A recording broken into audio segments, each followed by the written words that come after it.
21장 8절에서 13절까지 말씀입니다.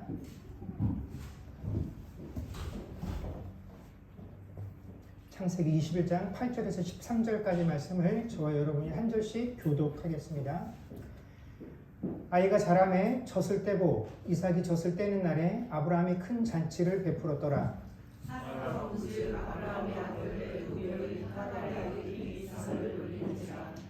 그가 아브라함에게 이르되 이 여종과 그 아들을 내쫓으라. 이 종의 아들은 내 아들 이삭과 함께 기업을 얻지 못하리라 하므로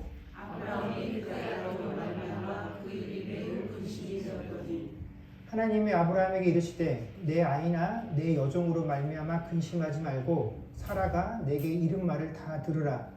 이삭에게서 나는 자라야 내 씨라 부를 것임이니라. 그러나 여종의 아들도 내 씨니 내가 그로 한 민족을 이루게 하리라 하시니라. 아멘. 아브라함이 살던 북장 시대에는 사람들의 의료가 발달되지 않았던 관계로 아이가 태어나서도 금방 생명을 잃는 경우들이 많이 있죠. 그러다 보니까 보통 아이가 태어나서 젖을 뗄 무렵인 한 2~3살 그 정도까지 시간이 지나고 나서 비로소 이 아이가 죽지 않고 살아남은 것들을 기념하면서 젖을 뗄 무렵에는 큰 잔치를 베풀어 주는 것이 그 지방의 문화였습니다. 우리나라에도 백일잔치나 어린아이에게 돌잔치를 크게 벌여주는 이유가 금방 태어난 아이들이 당시에는 살지 못하고 죽는 경우들이 간혹 있었기 때문에 그때까지 살아남은 것을 축하해주고 또 자축하는 의미에서 그런 잔치들을 벌이게 되죠. 그래서 아브라함도 그 아들 이삭이 태어나서 젖을 떼기까지 무탈하게 자란 것들을 기뻐하면서 큰 잔치를 베풀어 주었습니다. 근데 이 아브라함과 사라의 가정에 이삭이 태어나서 젖을 떼기 전까지 건강하게 잘 자랐다라는 이 상황이 모든 사람에게 기쁘고 행복한 일이기만 했던 것은 아닙니다. 이삭의 출생이 그 아브라함과 사라에게는 더없이 기쁨이었지만 또 다른 사람들에게는 이삭이 태어나고 이렇게 건강하게 자랐다는 이유가 불안해질 수밖에 없는 이유가 되기도 했다라는 것입니다. 우리가 한국의 아침 드라마에 보면 불륜 내용들이 많이 등장을 하죠. 본초와 첩사에서 태어난 자녀들 사이에 암투들이 많이 벌어지게 되는데 무슨 이런 내용도 아니고 그 아브라함이 본처였던 사라에게서 자식을 얻지 못해서 전전긍긍하다가 그 여종을 얻어서 아들을 뒤늦게 얻게 됐는데 그 아들이 이스마엘이죠. 그래서 그 이스마엘이 당연히 아브라함의 모든 것들을 이어받을 것이다 라고 기대를 받으면서 자라났는데 어느 날 이 본처가 무려 나이가 90세가 되어서 아들을 출산하게 됩니다. 그래서 이 아들이 태어남을 통해서 지금까지 그 첩의 자식에서 태어났던 이스마엘이 갖고 있었던 모든 권리와 모든 기대가 한순간에 바로 본초 스승이었던 이삭에게로 넘어가게 되죠. 그래서 이전까지는 모든 이 집안의 장자권으로서 모든 걸 물려받을 것이라고 기대를 받았던 이 한 소년이 이제 갑자기 한 집안의 천덕꾸러기가 되어버렸다라는 것입니다. 이런 분위기 속에서 아주 사소하지만 민감한 사건이 하나 발생하게 되죠. 이삭이 젖을 떼는 것을 축하하는 이 잔치에서 그 형이 이스마엘이 어린 이삭을 놀린 것입니다. 성경에는 놀렸다라고 되어 있는데 사실은 그 아이를 희롱한 것이죠. 자, 이 젖을 떼는 이 잔치에는 그냥 아브라함의 가족들만 모여서 했던 잔치는 아니었을 것입니다. 왜냐하면 이 당시에 아브라함이 그 일대에 아주 영향력이 높은 족장이었기 때문에 그렇다라는 것입니다. 우리가 이 앞에 보면 어떤 사건이 있었냐면 그 소돔과 고모라에 네 나라 연합군이 쳐들어와서 소돔과 고모라를 비롯한 그 근방의 5개 나라가 점령을 당하고 조카 롯도 어떻게 됩니까? 포로로 잡혀가는 사건이 있었죠.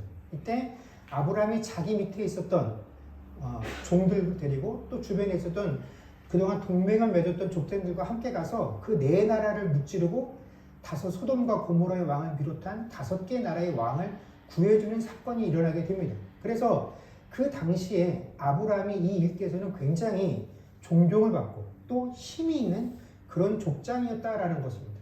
그러니 이런 아브라함의 아들이 젖자가 태어나서 젖을 떼는 잔치를 벌인다라고 하면 여러분 얼마나 주변에서 많은 사람들이 아브라함에게 와서 그 잔치에 함께 모이고 축하를 해 주었겠습니까? 이게 잔치가 단순히 그냥 그 젖을 뗀 아이의 축하가 아니라 많은 사람들이 아브라함에게 문토장을 찍기 위해서 참석할 수밖에 없었던 그런 잔치였다라는 것이죠. 그런데 바로 그 적자를 기뻐하는 그 잔치에 서자였던 이스마엘이 바로 그 이삭을 놀리는 사건이 벌어지게 되었다라는 것입니다. 이게 친형제였다라면 아무 문제가 되지 않겠죠. 그냥 장성한 형이 누뚱이로 태어난 동생을 놀리는 일로 끝났겠지만 이것은 많은 사람들 앞에서 이복 동생을 심하게 조롱하는 것.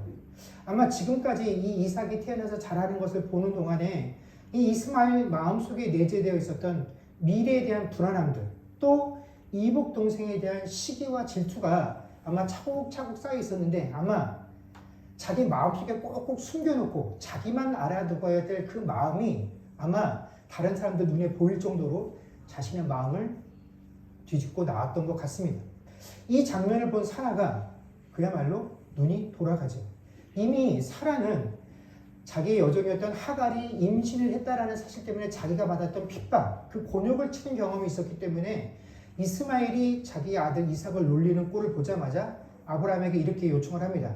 당장 하갈과 이스마엘을 내어 쫓으라. 아브라함은 예전에도 이미 이런 비슷한 요청을 받은 경험이 있었기 때문에 굉장히 고민이었을 것입니다. 근데 그 당시에는 하갈을 쫓아내라는 이 사라의 요청을 받았을 때 아브라함이 주저없이 네 여종이니까 네 마음대로 해라 라고 요청을 했었는데 이 아들 이스마엘을 쫓아내는 일에는 아브라함이 주저하게 되었다라는 것입니다. 이미 이스마엘이 태어난 지 17년이 지났고 이 17년 동안 아브라함이 모든 애정을 쏟아서 내 자녀라고 키워왔는데 그 아들까지도 함께 내쫓는 일은 결코 쉽지 않았다라는 것이죠. 그래서 11절 말씀을 보게 되면 아브라함이 자신의 아들로 말미암아 근심했다라고 기록이 되어 있습니다. 그때 하나님께서 아브라함에게 이렇게 말씀하십니다. 12절과 13절에 보면 하나님이 아브라함에게 이르시되 내 아이나 내 여종으로 말미암아 근심하지 말고 사라가 내게 이른 말을 다 들으라. 이삭에게서 나는 자라야 내 씨라 부를 것임이니라. 그러나 여종의 아들도 내 씨니 내가 그로 한 민족을 이루게 하리라 하신지라. 하나님께서 아들 때문에 근심하고 있는 아브라함에게 찾아오셔서 하갈과 이스마엘을 내어 쫓으라는 그 사라의 요청대로 행하라라고 이야기를 하십니다. 자, 하나님께서도 아브라함에게 이렇게 명령을 하시니까 이제 아브라함에게는 더 이상 선택의 여지가 없었죠. 결국 이 하갈과 이스마엘을 다음날 떡과 물 한 가죽 부대를 쥐어주고 자기 집에서 내어 보내게 됩니다. 자, 여기까지 이 상황을 보게 될 때 여러분 좀 이상하다는 느낌 들지 않으십니까? 우리는 이 과정에서 우리가 지금까지 알고 있었던 그 하나님과는 조금 다른 하나님의 모습을 발견하게 됩니다. 어째서 하나님께서 하갈과 이스마엘을 내어 쫓으라 하는 이 사라의 요구를 받아들이라라고 아브라함에게 말씀하셨을까요? 아마 대부분의 아내이자 동시에 어머니이신 분들은 하나님의 이런 결정이 너무나 다행스럽다고 여기실지도 모르겠습니다. 제가 여자가 아니기 때문에 사라가 이 당시에 받았을 그 충격이나 또 노용 이런 거 사실 그 아픔을 제가 다 이해할 수는 없습니다. 이스마엘이 자기 아들 이삭을 놀리는 그 상황을 보면서 본능적으로 아마 어머니인 이 사라가 내 아들을 지켜야 되겠다라고 여겼을 것이고 또 정실 아내로서의 그 자존심도 지키고 싶었을 것입니다. 다 그런 면에서는 이해가 됩니다. 그러나 한편으로는 내 아들이 귀하고 내 아들이 누려야 될 권리를 소중히 여기고 또 내가 정실의 아내로서 그 아내가 누려야 될 권리를 그 자존심을 세우는 것이 중요하고 필요하다라고 느꼈다라고 한다면 이와 마찬가지로 한 아이의 어머니였던 하갈이 자신의 아들 이스마엘에 대해서 느끼고 있을 그 마음들, 그 아들을 아끼고 사랑하는 마음은 어머니로서 하갈도 마찬가지였을 것이고 이스마엘이 무슨 죄가 있습니까? 그저 아브라함의 자녀로 태어나서 지금까지 모든 사랑과 기대를 받고 있다가 갑자기 그 위치가 바뀌었으니 이스마엘이라고 마음이 편했겠습니까? 이 모든 상황들을 우리가 고려한다라고 한다면 사실 하갈이나 이스마엘의 마음과 그 상황을 살피고 조금은 배려해주는 마음도 필요한 것, 이것이 사실 인지상정이다라고 우리가 느낄 수 있습니다. 자신의 것을 지키기 위해서 그 모자를 쫓아내는 것은 사실 인간의 기본적인 인격이나 생명마저도 무시하는 아주 잔인한 결정입니다. 우리가 잘 아는 것처럼 이 당시는 사실 일부 다처제가 아주 보편적인 문화였고, 야곱도 4명의 아내에게서 12명의 아들을 두었습니다. 사라가 조금만 더 너그러운 마음을 가지고 있었다라고 한다면, 조금만 더 인간적인 그런 마음을 품고 있었다라고 한다면, 그래서 내가 마땅히 누려야 할 그것들에 대한 욕심을 버렸다라고 한다면 얼마든지 함께 사는 것이 가능했을 것 같이 보입니다.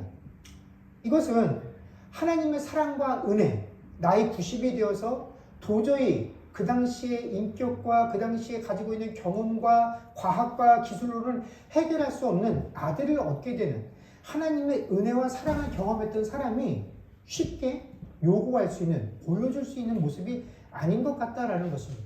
아마 요즘 시대 때 혹시라도 이와 유사한 일이 벌어진다라고 한번 생각해 보십시오.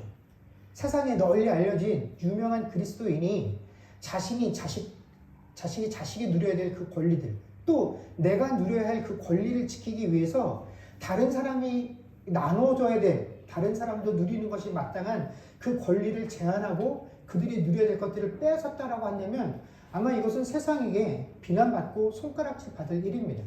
같은 그리스도인들 사이에서도 야, 어떻게 같은 그리스도인끼리 저럴 수가 있지?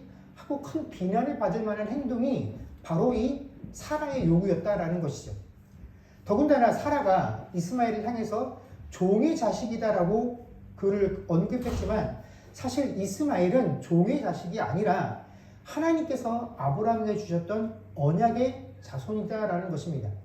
창세기 18장에 보면 하나님께서 아브라함에게 언약을 세우시고 그 언약의 징표로 그들 가족에게, 그에게 속한 모든 남자들에게 무엇을 행하게 하셨냐면 할례를 행하라 라고 명령을 하십니다. 근데 그 할례의 범위에는 아브라함에게 난 자식들만 아니라 그 집안에 속한 모든 남자들에게 그 할례를 행하게 하죠. 그래서 종들에게도 그 할례를 행하게 하십니다. 그러니까 유대인들이 지금 말하는 것처럼 이 할례는 유대인들에게만 행한 것이 아니다라는 것입니다.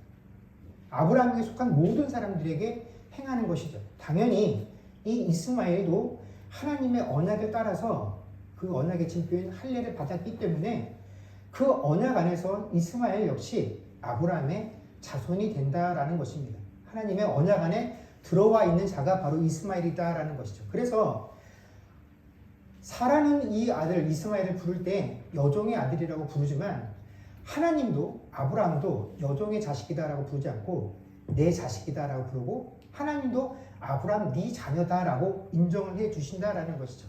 자, 이만큼 하나님께도 아브라함에게도 네 자식이 맞다라고 인정을 받는 세상이 이스마엘이었습니다. 그런데 하나님께서 이 사라의 요구, 이스마엘도 당신의 유업을 함께 이룰 수 없습니다라는 그 요구를 그대로 받아들이라고 허락을 하셨다라는 것입니다.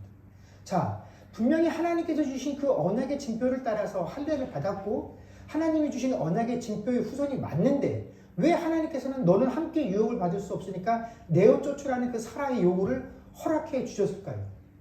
왜 하나님께서는 우리의 죄를 위하여 당신의 독생자 예수까지도 내어주셨던 그 사랑의 하나님께서 왜 유독 이 하갈과 그의 아들인 이스마엘에게는 이렇게 냉정하게 대하시는 것처럼 보여지느냐 하는 것입니다. 여러분 사실 이 이스마엘을 내어 쫓으라 하는 이 구절 한 구절 때문에 이 우리나라의 이 전 인류의 역사는 참으로 많은 피를 흘리게 됩니다. 또 지금도 피를 흘리고 있죠. 이슬람교회를 믿고 있는 이 이슬람 사람들은 자신들 종교의 창시자인 마호멧이 이스마엘의 후예라고 믿고 있습니다. 그래서 아브라함의 적통은 이삭이 아니라 누구라고 주장을 합니까? 이스마엘이다라고 주장을 하죠. 그래서 사실 아브라함이 누려야 될, 아브라함이 가지고 있던 그 모든 것들은 이삭의 것이 아니라 누구의 것이라고 주장을 하냐면 자신의 조상인 이스마엘의 것이고 자신들이 아브라함의 족통이다라고 그들은 이야기를 하죠. 그러나 그리스도인들은 또 이것을 용납하지 않습니다. 그래서 이 두 종교를 믿는 사람들은 그때부터 지금까지 계속해서 부딪히고 있고 서로가 서로에 대해서 굉장히 적대적입니다. 특히 이 그리스도인들은 창세기 16장 12절에 그가 모든 형제와 대항해서 살리라 라는 이 구절 때문에 이삭의 후손인 유대인들과 이 이스마엘의 후손인 이슬람이 충돌하는 것은 필연적인 결과다라고 생각들을 합니다. 그래서 이들을 내어 쫓으라고 하는 이 사라의 요구가 하나님의 뜻이다라고 우리 그리스도인들은 굳게 믿기 때문에 이슬람과 대적하는 것을 우리에게 주어진 과제처럼 여깁니다.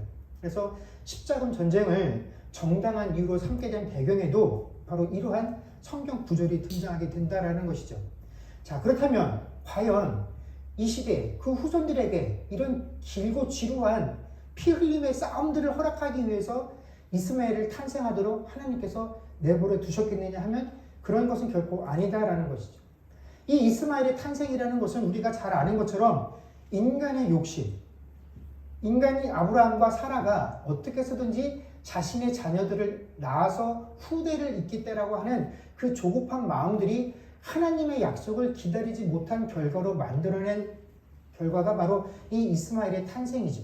그리고 그 이스마엘의 후손인 이슬람교도들이 등장을 해서 전쟁을 계속 벌이게 된다는 것, 또 그들을 억압하는 것이 하나님께서 그들을 내어 쫓으라고 하는 이 성경 말씀에 온전히 순종하는 것이다라고 믿고 실천하는 것이라고 여기고 있는 우리 그리스도인들의 주장이라는 것은 다 인간의 욕심들이 만들어낸 그런 결과들이지 하나님께서 의도하신 결과는 아무것도 없다라는 것입니다.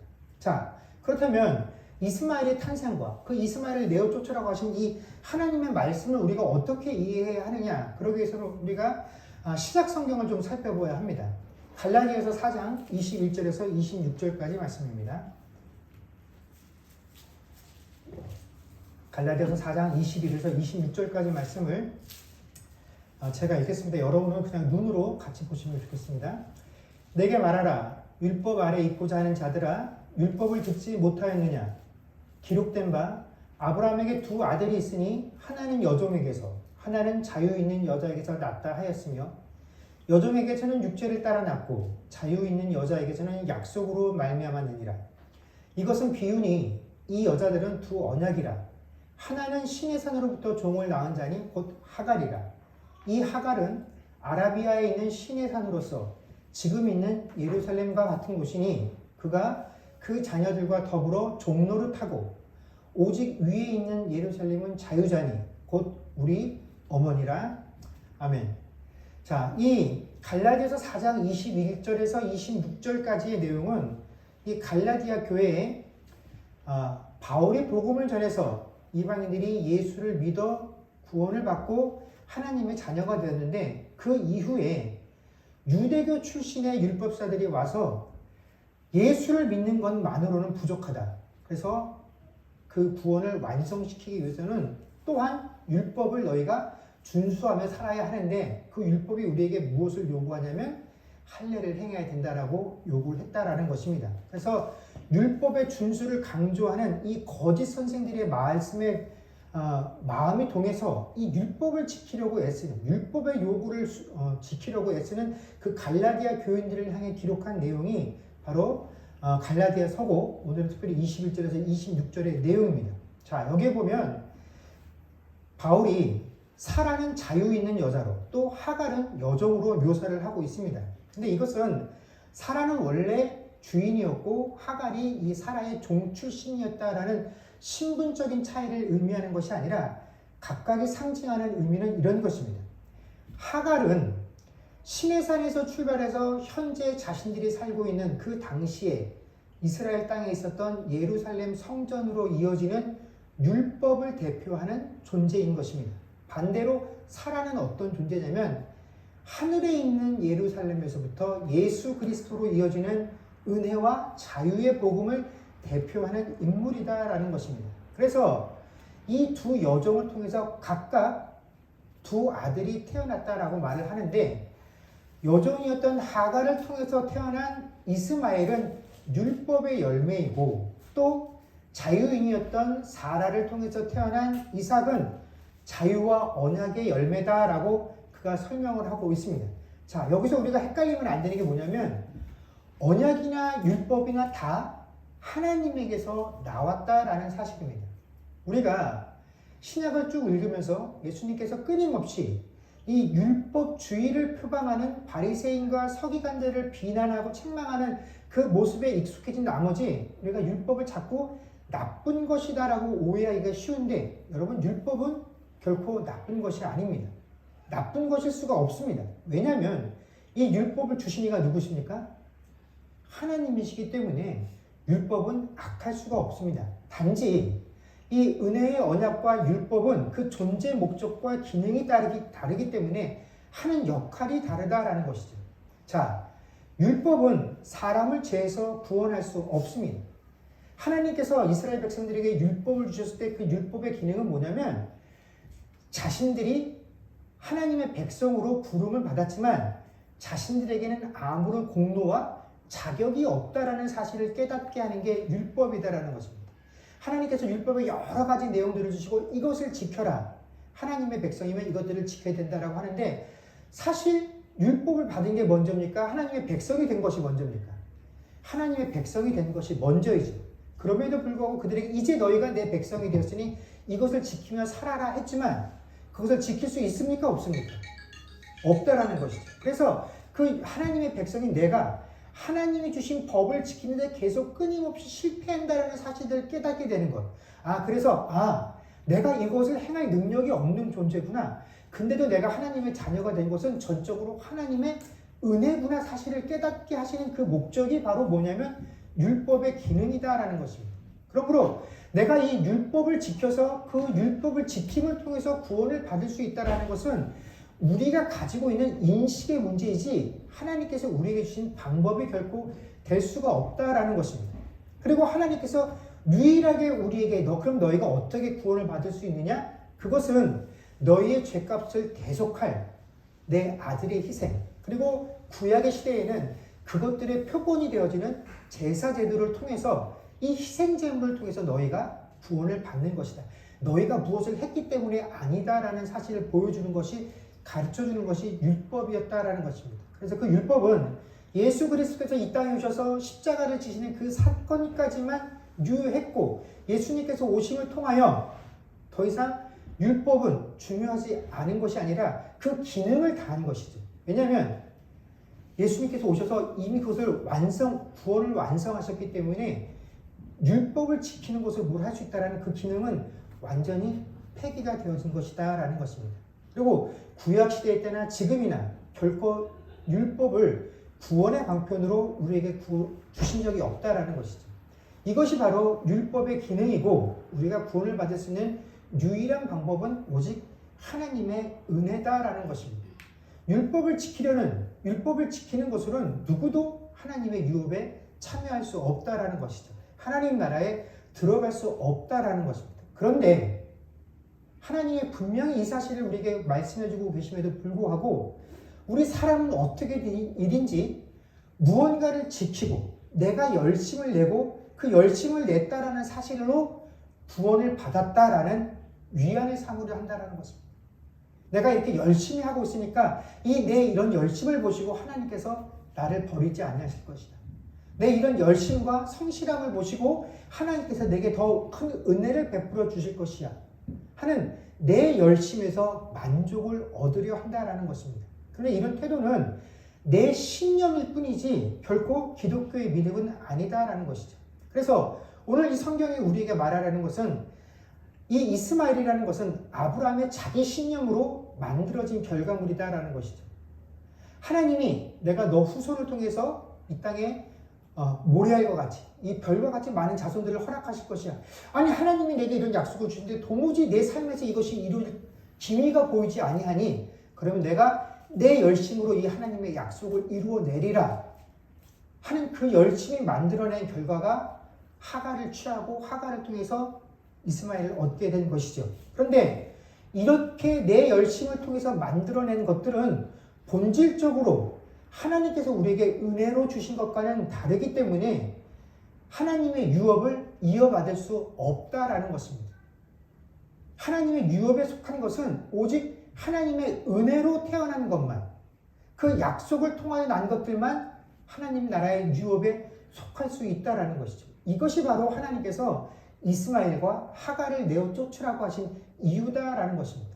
근데 우리가 조심해야 할 것이 하나 있습니다. 하나님께서 이 이스마엘을 그럼 이게 네 열심으로 원래 내 뜻과 어긋나도 맞지 않는 그 결과물이니까 그럼 이것을 진멸해라 말씀하신 것이 아니라 내어 쫓으라 라고 말씀하셨다라는 것입니다. 자, 하나님께서는 원래 하나님을 대신하려고 우리 마음속에 품고 있는 것, 우리가 계획하고 우리가 준비한 것들은 용납치를 않으십니다. 그것들을 진멸하라 말씀하십니다. 그래서 우리가 잘 아는 가나안 전쟁이 바로 그 대표적인 것들이죠. 하나님께 속하지 않고 하나님께서 애초에 너희들에게 있어서는 안 될 것이다 라고 보여지는 것들은 우리 눈에 아무리 좋아 보이고 그것이 우리 삶에 아무리 도움이 되어줘도 그것들을 아예 용납치 않는 치고 진멸하라라고 말씀하십니다. 그런데 이 이스마엘은 진멸의 대상은 아니다라는 것이죠. 성경에 있는 표현을 빌자면 이삭은 본체이고 이스마엘은 그림자와 같은 것이다라는 것입니다. 그래서 이스마엘은 그 이삭이 오기 전까지 하나님께서 아브라함을 얼마나 사랑하시는지, 사라를 얼마나 사랑하시는지, 너를 통하여 내 약속을 실현하겠다라는 그 하나님의 약속에 대한 대체물이고 그림자이기 때문에 그것을 진멸하라고 말씀하지 아니하신 것이다라는 거예요. 너희가 이것을 보는 동안에 충분히 내 약속을 확인할 수 있었고 너희가 그 사이에 평안을 누릴 수 있었기 때문에 이것으로 족하다라는 것입니다. 그런데 이삭이 났으니까 이 이스마엘은 더 이상 너에게는 필요가 없기 때문에 내어 쫓으라라고 말씀을 하신 것이죠. 그래서 진멸하라고 말씀하신 것이 아니라 내어 쫓으라라고 말씀하신 것입니다. 우리가 오늘날 많은 지금은 그렇지 않습니다만 기독교 역사 속에서 이스마엘과 이슬람들과 적대적인 관계를 가지고 이들을 대적했던 그 많은 근거로 삼았던 것들이 이 내어 쫓으라는 구절이었지만 사실 그 다음에 보면 하나님께서 이스마엘을 내어 쫓으라라고 말씀하시면서 아브라함을 어떻게 위로하십니까? 걱정하지 말라라고 말씀하십니다. 그들을 죽게 내버려 둘 것이라고 말씀하지 아니하십니다. 오히려 위로하시죠. 내가 그로 큰 민족을 이루게 할 것이다 라고 약속해 주셨다라는 것입니다. 이것이 이스마엘과 그의 후손들에 대한 하나님의 약속이다라는 것입니다. 하나님의 섭리 가운데 이스마엘이 존재하고 그들의 후손들이 번창해야 될 존재하는 이유와 목적이 있다라는 겁니다. 하나님께서 분명히 그들을 어떻게 해요?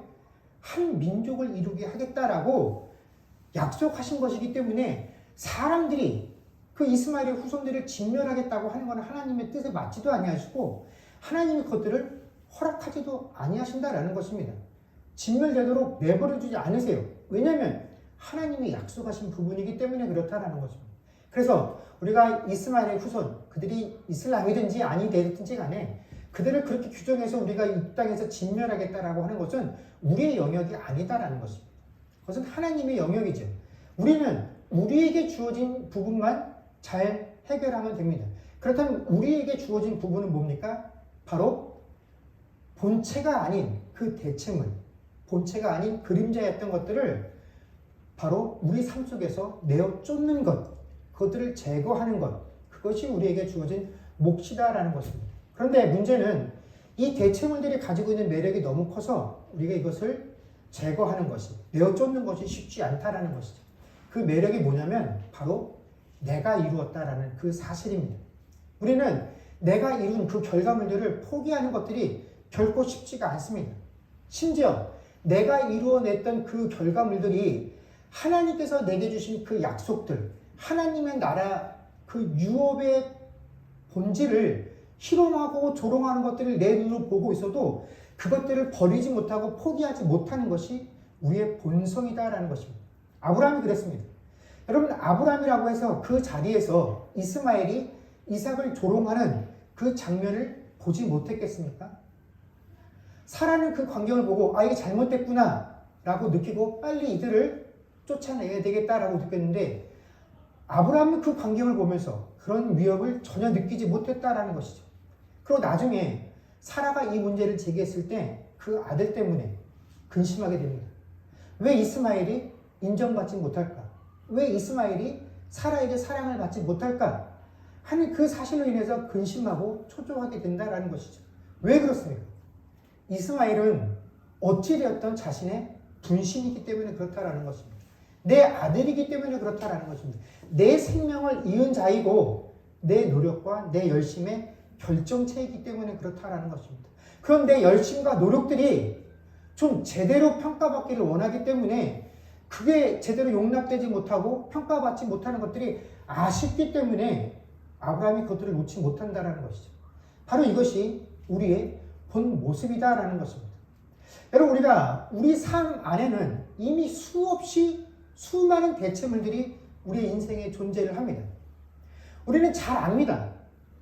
하나님을 믿는 믿음이 우리 삶의 중심이 되어야 한다는 것을 잘 알고 있습니다. 하나님이 내 삶의 주인이시고 내 삶을 인도하시는 분이시다라는 것을 인정합니다.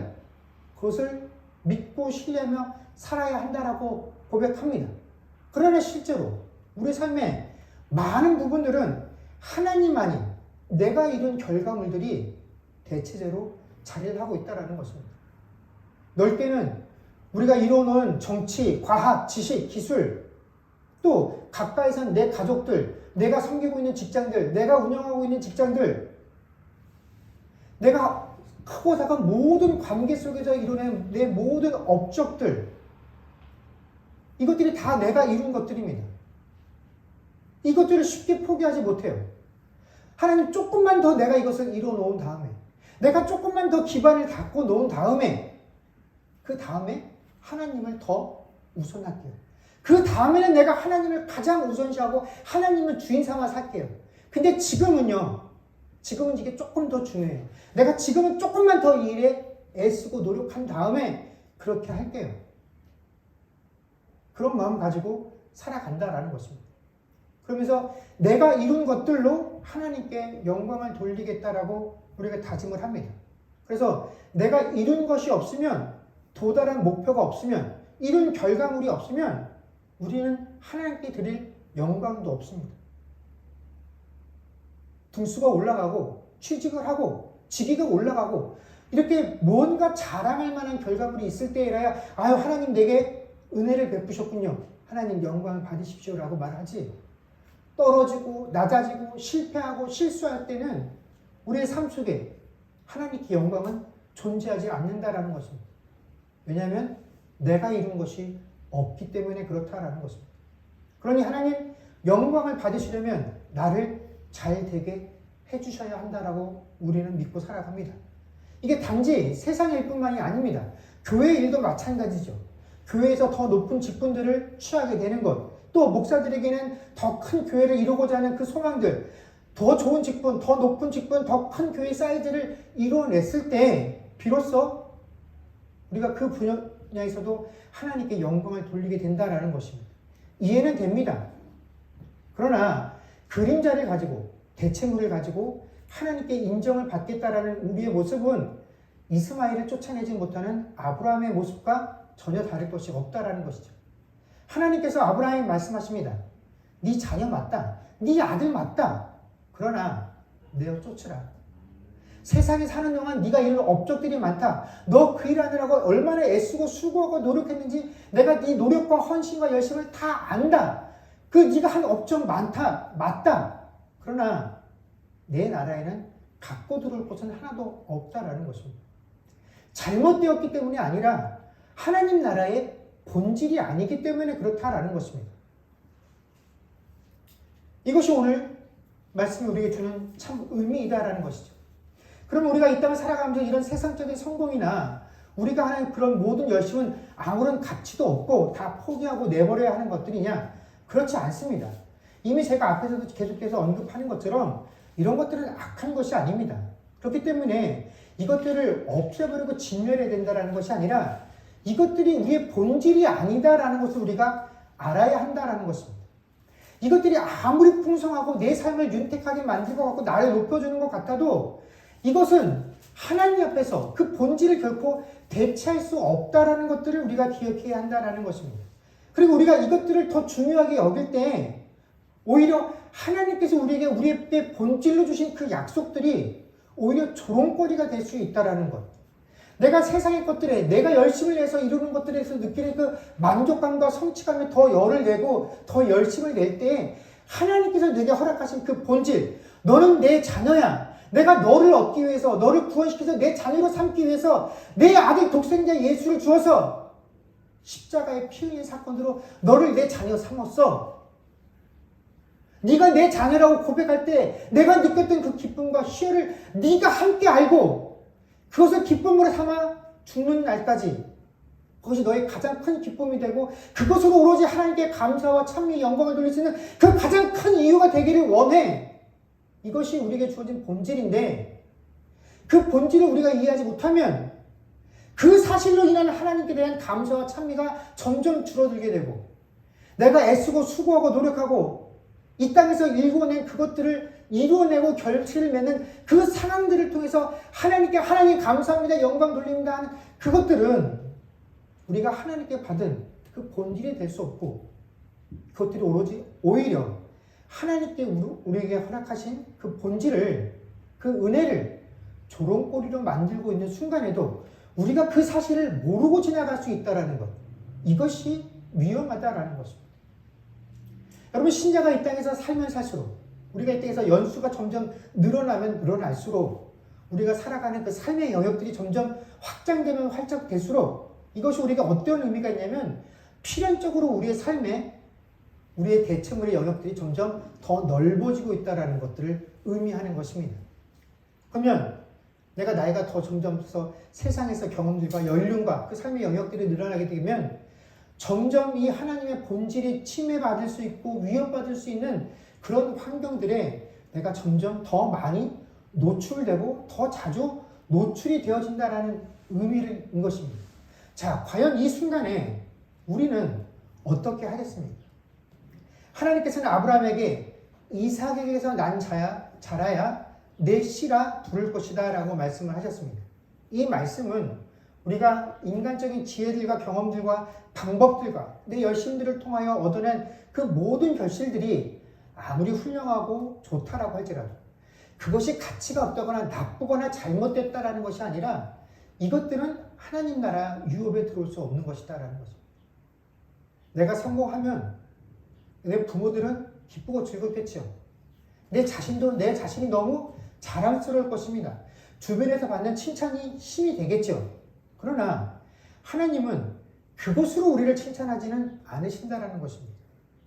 내가 너에게 준 지혜를 가지고 내가 너에게 준 건강을 가지고 그 지혜와 경험들을 가지고 네가 세상을 정말 열심히 살아가서 그 열심과 성실에 따라서 거둔 결과물들 하나님이 나쁘다거나 잘못되었다라는 것이 아니라 아무리 그래도 이건 네가 죽어서 내 나라에 가지고 들어올 아무것도 없다라는 것입니다.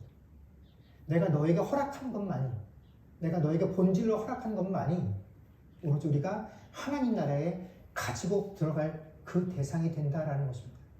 사랑하는 성도 여러분, 우리가 이 땅을 살아가면서 얼마나 해야 할 일들이 많이 있습니까? 얼마나 계획들을 많이 하고 준비하는 것들이 많이 있습니까?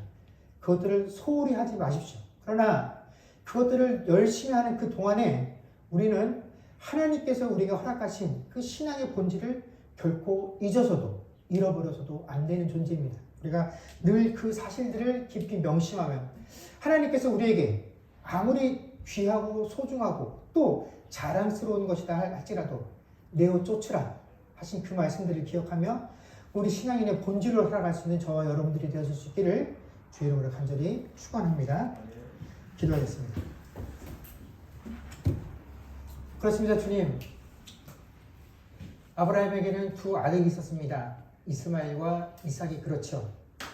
이스마엘은 아브라함이 하나님께 주셨던 그 약속을 붙잡고 그 약속을 이루기 위해서 자기 열심으로 만들어낸 결과물이었고 이제 모든 희망이 사라지고 소망이 끊어져서 모든 것을 체념했을 때 하나님께서 주신 그 약속의 자녀가 바로 이삭이었습니다. 하나님께서는 이스마엘이 네가 네 마음대로 내 약속을 신뢰하지 못하고 기다리지 못하고 만들어낸 결과물이기에 그것을 진멸하라고 말씀하지는 아니하셨습니다. 그도 네 아들이고 그를 통해서도 한 민족을 이루겠다라는 하나님의 약속과 위로가 있었습니다. 그럼에도 불구하고 하나님께서는 아브라함에게 그 이스마엘을 내어 쫓으라라고 말씀하셨습니다. 함께 유업을 이을 존재는 아니다라는 것이죠. 하나님, 우리가 이 땅에서 하나님의 백성으로 부름받아서 이 땅을 살아가면서 우리에게는 영적으로 하나님의 자녀로서 하나님께서 맡기신 일들을 해야 하는 것들과 또 세상에 속한 세상의 일원으로서 우리에게 주어진 일들을 해야 되는 그런 우리의 책임들이 있습니다. 하나님 이 중에 무엇이 정말 중요한지를 우리가 잘 알아야 합니다. 하나님께서는 이 땅에서의 우리의 열심과 계획들과 노력과 헌신과 그 결과물들이 나쁘다거나 잘못되었다거나 추악하다거나 그것들을 다 포기하라고 진멸하라고 말씀하시는 것이 아닙니다. 그것들도 중요하고 소중하지만 그것은 우리 삶의 본질이 아니다라는 것을 하나님께서 말씀하십니다. 그것들을 통하여 우리는 하나님께 내가 잘 되는 것들을 통하여 영광을 돌린다라고 생각을 하지만 하나님은 그런 것으로 영광받지 않는다라고 말씀하십니다. 내가 너에게 주었던 그 본질, 너희가 내 자녀가 되었고 하나님의 자녀됨의 그 기쁨들 오직 그 이유 하나만으로 하나님께 충분히 영광을 돌릴 수 있다는 그 본질을 놓치지 아니하는 자가 되기를 원하시기에 그것들을 내어 쫓으라라고 말씀하십니다. 하나님, 우리가 이 세상을 살아가며 모든 것들이 다 우리에게 필요하겠으나 이 본질을 놓치지 않고 살아갈 수 있는 주의 백성들 되게 하여 주옵소서. 감사드리며 우리 주 예수님의 이름으로 기도드립니다. 아멘.